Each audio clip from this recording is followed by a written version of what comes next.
মায়ের দোয়া এবং একটি চিরকুট বদলে দিল যুবকের ভবিষ্যৎ। আপনার পকেটে 1 টাকাও নেই, চারিদিকে শুধু ব্যর্থতা, তবে আজকের এই 7 সেকেন্ড আপনার তকদির বদলে দিতে পারে।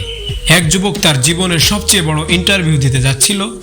পকেটে টাকা নেই, পায়ে ছেঁড়া জুতো।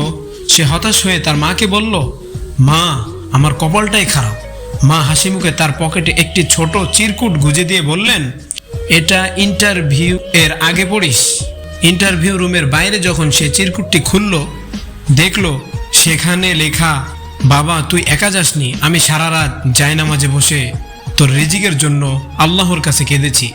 মুহূর্তেই তার ভয় আত্মবিশ্বাসে বদলে গেল এবং সে চাকরিটি পেয়ে গেল। সফলতার সিক্রেট: 1. মায়ের দোয়া নিন। 2. আল্লাহর উপর ভরসা রাখুন। 3. সৎ নিয়তে পরিশ্রম করুন। আপনি কি আপনার মাকে ভালোবাসবেন?